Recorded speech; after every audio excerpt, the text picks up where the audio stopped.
Muy buenas, hermanos y amigos, muy buenas. Hoy es domingo 16 de agosto.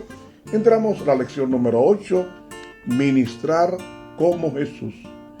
Y el versículo que usaremos durante toda esta semana dice así: al ver las multitudes, tuvo compasión de ellas, porque estaban desamparadas y dispersas como ovejas que no tienen pastor. Mateo 9:36. Querido Señor, en esta nueva semana queremos aprender más de cómo Jesús trataba a las personas. En Jesucristo su nombre. Amén. Para hoy domingo, la actitud de Jesús hacia las personas.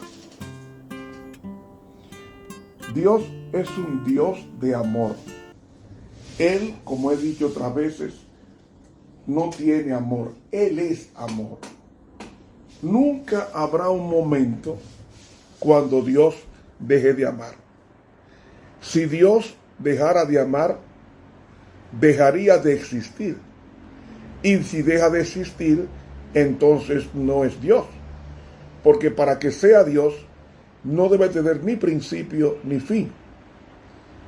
Y nunca hubo un tiempo en que no hubiera amor. Siempre Dios es amor y su naturaleza es una naturaleza de amor. Surge la pregunta, entonces si Dios es amor, ¿por qué Él va a destruir al mundo? Va a destruir el pecado que está en el mundo.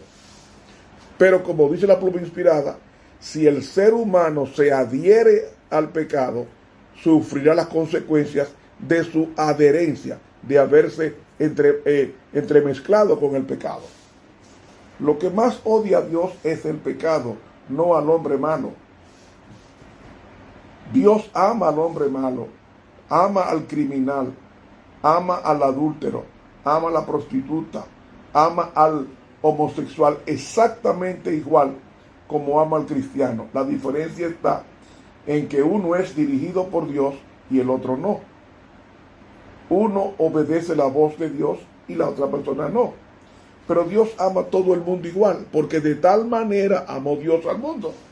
No dice a los adventistas, ni a los católicos, ni a los evangélicos, dice al mundo, que ha dado a su Hijo unigénito, para que todo aquel, no es selectivo, es para que todo aquel que en Él cree no se pierda, sino que tenga vida eterna. Hermano y amigo, partiendo de esta premisa, cuando Dios crea por amor, no porque me necesita. Pero yo estaba en los designios divinos de ser creado. Cuando yo fui creado, ya Dios me tenía en mente siglos antes de la creación del mundo, para que formara parte de la belleza y de la alegría que disfrutan los seres que se benefician de esa bendición de Dios. Dios ama a los animales. Los hizo primero que el hombre. Dios ama a las plantas. Las hizo primero que el hombre. Pero Dios ama al hombre por una sencilla razón y a la vez profunda. Es que en el hombre, el único ser racional, Dios lo hizo a semejanza de Él. Y al hacerlo semejanza de Él, Él insufla el Espíritu Santo en Él para que no tenga ninguna inclinación a lo malo. Y como no tenía inclinación a lo malo, el pecado era como dejar de respirar. Intente usted respirar, dejar de respirar, si puede, es imposible. Nadie se suicida dejando de respirar. La gente puede coger un cuchillo y cortarse las venas y morir. Puede coger una pistola, dispararse en la cabeza y morir. Pero nadie puede dejar de respirar por voluntad propia. Eso nadie se suicida así, nadie. intente hacerlo, no podrá, no podrá. De ahí que el pecado es como un suicidio. Para Adán pecar, tuvo él que suicidarse, cometer el suicidio de dejar de respirar la palabra de Dios para él respirar las palabras del enemigo. Fue un suicidio en un sentido. Entonces el pecado no ha ocultado el amor de Dios por el ser humano. No, ya Dios había previsto que el hombre iba a pecar, pero lo rodeó con todas las condiciones para que no sintiera la inclinación a caer. Es como una persona que está rodeada de mucha comida. Esa persona no puede alegar y mantener el hambre teniendo comida alrededor. Si muere de inanición, si muere de hambre, fue porque él quiso morir, pero no porque no hubiera comida suficiente para satisfacer esa necesidad fisiológica. Así mismo fue el pecado. El hombre decidió dejar de comer la palabra de Dios muy sabrosa para comer el fruto prohibido, lo que Dios no le había indicado comer. Entonces, partiendo con esto, vemos que Dios es un ser que cuando crea al hombre, lo crea con dos características: a semejanza de él y a imagen de él. ¿Qué quiero decir con esto? Cuando Dios crea al hombre a imagen y semejanza, significa que tendría las características de Dios. Tendría la característica de Dios.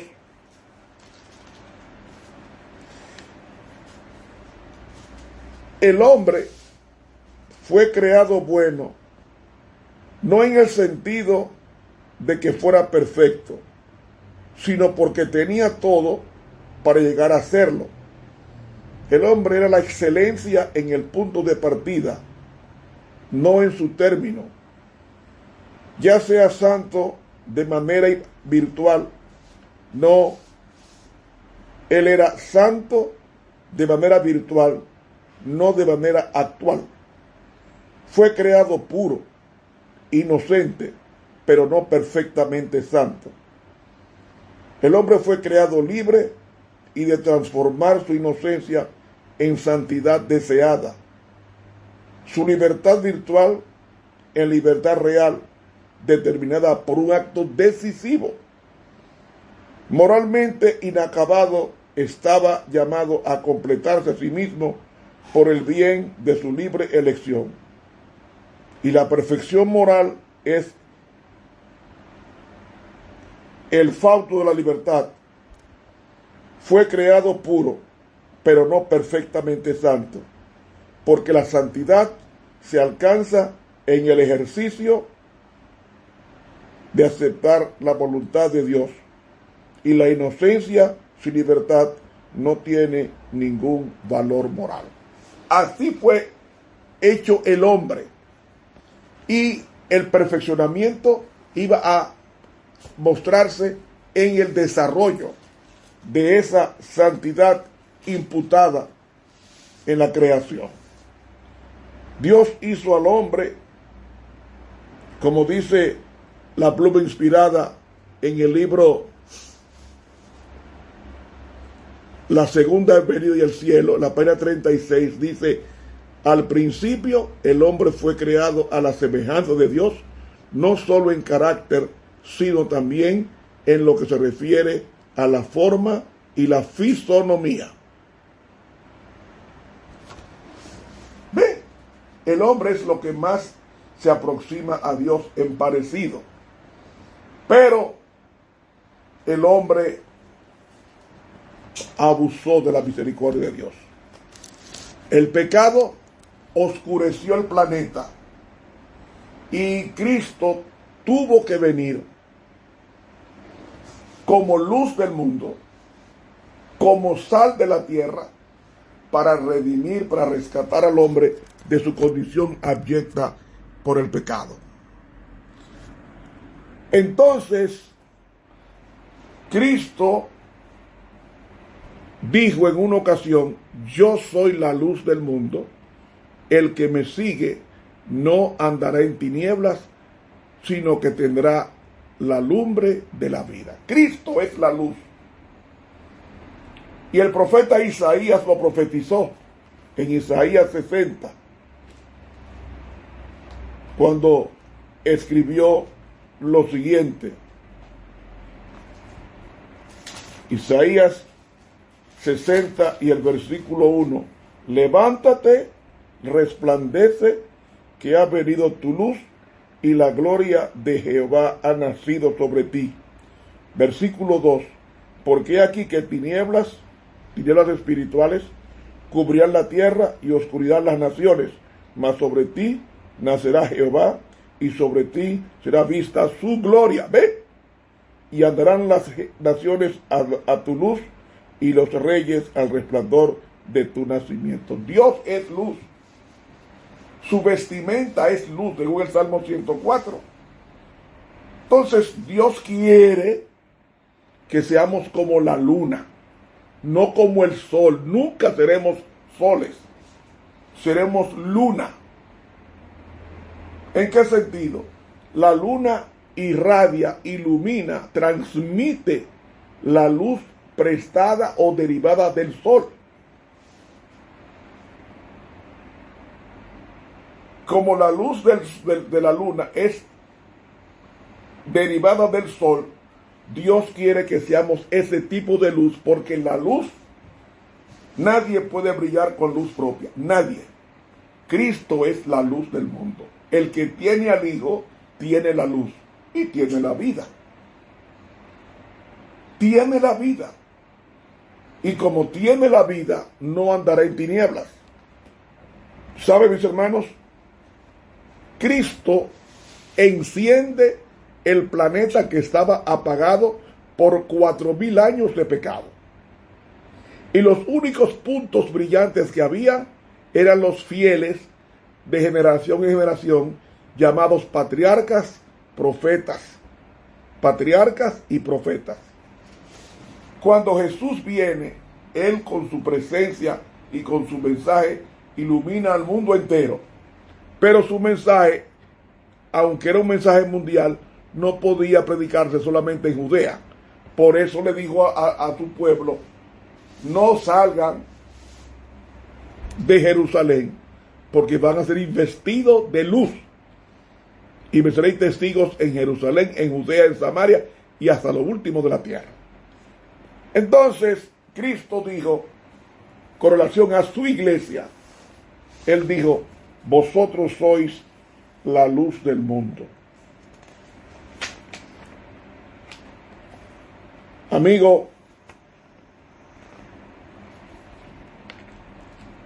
cuando nos relacionamos con Cristo, el alma entera fulgura con el brillo de la presencia de Dios. Cuando Jesús dijo eso, la mayoría de los oyentes eran campesinos, eran pescadores, en cuyas humildes casas solo había un cuarto en el que una sola lámpara alumbraba toda la casa. Entonces Jesús dijo: así alumbre vuestra luz delante de los hombres, para que vean vuestras buenas obras y glorifiquen a vuestro Padre que está en los cielos. Amigo, nunca ha brillado ni brillará jamás otra luz para el hombre caído fuera de la luz de Cristo. Jesús es la luz del mundo, pero Él quiere que su iglesia se relacione con Él para que también pueda transmitir la luz como lo hace la luna del sol. Juan 1 nos dice: en Él estaba la vida, y la vida era la luz de los hombres.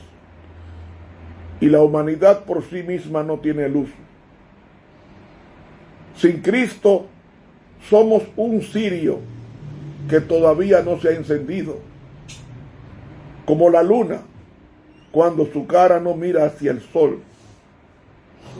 No tenemos un solo rayo de luz para disipar la oscuridad en que se encuentra el planeta. Pero cuando nos volvemos hacia el sol, es decir, el sol de justicia de Malaquías 4, cuando nos volvemos a él, cuando nos relacionamos con Cristo, el alma entera fulgura con el brillo de la presencia de Dios. Pero nosotros no podemos hacer nada de atractivo a los demás hacia Cristo a menos que nos relacionemos con Él. Hay que relacionarse porque la actitud que Jesús tuvo hacia las personas era que Jesús se interesaba en que las personas fueran felices. Y si hay una cosa que hace triste a uno es el pecado. El pecado destruye la felicidad. Y usted dirá, pues yo veo a la gente bebiendo y gozando. No, es una falsa alegría que está motivada por el alcohol, por la disipación, por lo incorrecto de hacer feliz. La felicidad solamente la da una persona y es Cristo. Por eso Jesús dijo en una ocasión: así alumbre vuestra luz. Así alumbre vuestra luz, para que los hombres glorifiquen al Padre que está en los cielos. La iglesia de Cristo, cada individuo que sea discípulo del Maestro, es un conducto designado por el cielo para que Dios sea revelado a los hombres.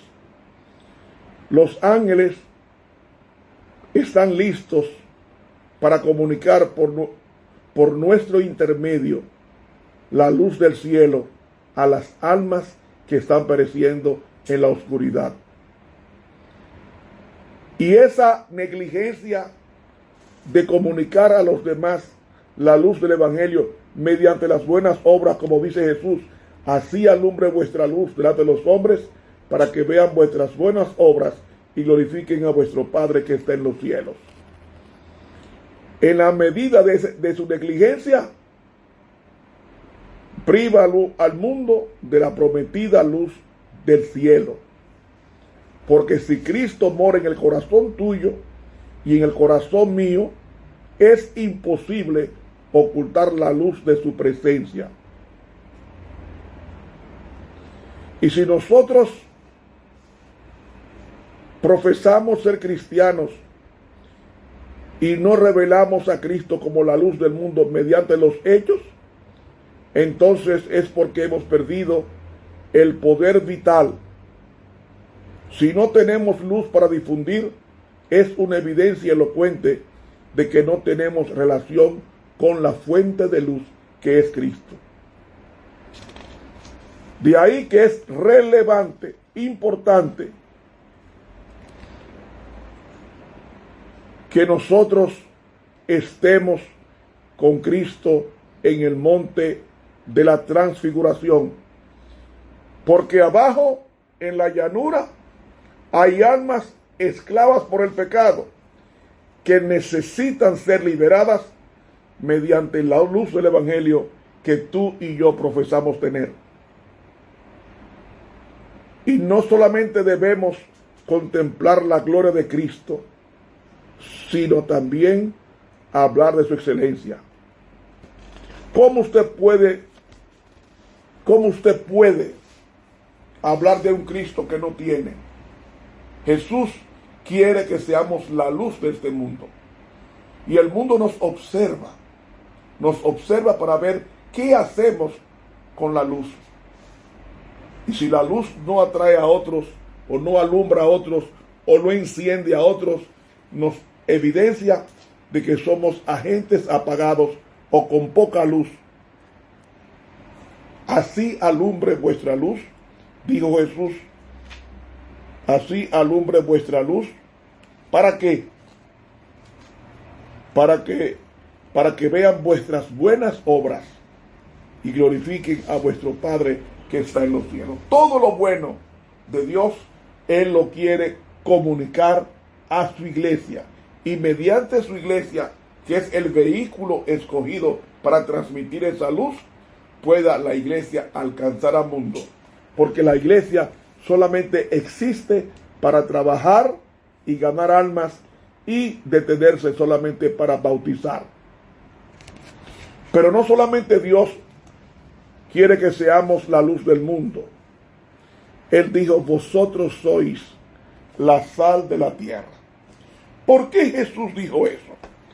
Porque en su tiempo, la sal, que es cloruro de sodio, se usaba para conservar diversas sustancias y para dar sabor. Pero lo más importante era que en la antigüedad, cuando la refrigeración y muchos otros métodos modernos que se usan para conservar alimentos no se conocían, la sal era de muchísimo más valor que hoy, y su estima aumentaba por sazonar los sacrificios. Se refregaba sal en los recién nacidos por la creencia de que de ese modo la piel quedaba más seca, firme y limpia. Y como en Palestina hay una gran fuente natural de sal en el Mar Muerto, el Señor nos enseña que los que no alcanzaban las normas del Evangelio eran como los que habían perdido su sabor. Somos la sal de la tierra. Tenemos que preservar al mundo. Preservar al mundo para que el pecado no corrompa al mundo. Y la única forma de que el pecado no corrompe al mundo es Cristo recibiéndolo como la sal de la tierra y nosotros los vehículos de transmisión de la sal de la tierra. Dios quiere tratarnos y nos trata y que tratemos a los demás como Él nos trata a nosotros. ¿Y sabe qué pasa con Jesús? Él se fija lo menos posible en nuestros defectos y errores. ¿Sabía eso? Cristo se fija lo menos posible en nuestros defectos y debilidades. Él te ama con tus pasivos. Él no se fija en las cosas malas que hay en ti. Él se fija en lo que tú podrías ser en las manos del Señor. Así pasó con María Magdalena, una mujer poseída de todos los demonios. La Biblia dice que María Magdalena tenía 7 demonios. Es decir, estaba plenamente dominada por los demonios. El demonio de la codicia, de la lujuria. Esos demonios poblaban la vida de esta mujer. Pero cuando se encontró con Cristo, y Cristo la amó, y vio en ella una mujer que estaba siendo atrapada por el pecado, María Magdalena, Jesús la amó como un alma que había que salvar, porque Cristo no vino a buscar justos, sino pecadores al arrepentimiento. Y fue tan grande el impacto de María con Jesús, que fue la primera mujer que salió a pronunciar y a proclamar la resurrección del Cristo. María, la que fue al sepulcro, esa prostituta a quien Cristo había lavado con su sangre. La mujer más mencionada de los apóstoles femeninos, mujer entre los apóstoles y mujeres, la más mencionada es María Magdalena. Y Jesús lo dijo. Y saben, mis hermanos, en honor a la verdad, María es una evidencia de lo que Dios puede hacer si tú te has degradado en el pecado en lo más profundo. María es un elocuente ejemplo de lo que Dios puede hacer en tu vida. Me refiero a María Magdalena. Una mujer prostituta y Dios la convierte en una mujer pía, una mujer pura, una mujer lavada por la sangre de Cristo. Y ese es el propósito de nosotros tratar a los demás. Debemos tratar a los demás como si fuera a Cristo a quien nosotros estuviéramos tratando. Él mismo lo dijo en el gran día del juicio divino, que cuando viene la recompensa, dice, porque tuve hambre y me diste de comer, tuve sed y me disteis de beber, fui forastero y me recibisteis, desnudo y me cubristeis, enfermo y me visitasteis, estuve en la cárcel y vinisteis a mí. Entonces los justos le responderán diciendo, Señor, ¿cuándo te hemos visto hambriento y te sustentamos, sediento y te dimos de beber, forastero y te recibimos, desnudo y te cubrimos, o enfermo o en la cárcel y vinimos a ti? Y respondiendo el Rey, que es Cristo, les dirá, de cierto os digo que en cuanto lo hicisteis a uno de estos mis hermanos pequeñitos, a mí lo hiciste. Todo lo que nosotros hagamos a los demás es exactamente a Cristo, porque ellos están puestos en el mundo para que desarrollemos el carácter de Cristo mediante la paciencia y el amor a los demás. Esa es la actitud que tenía Jesús entre las personas, y es la actitud que los hombres que se llaman tener la luz y ser la sal de la tierra, transmitir a los demás. No abuse de los hermanos, no maltrate a su hermano, no afecte a su hermano, no lo engañe, trátelo como Cristo te trató y te trata a ti hoy, que sin merecer nada te da comida, te da bebida, te da ropa, te da zapatos, te da aire, te da trabajo, te da todo, sin merecer nada, porque estamos destituidos de la gloria de Dios. Sin embargo, Dios te ama a pesar, como dice la Biblia, Dios hace que el sol salga sobre buenos y malos y llueva sobre justos e injustos. Así tenemos que hacer nosotros con los demás. Esa es la regla de oro de un cristiano que es luz del mundo y que es sal de la tierra. ¿Acaso tú eres luz? ¿Acaso tú eres sal? Que Dios te bendiga si es así. Te habla el profesor Ramón Romero.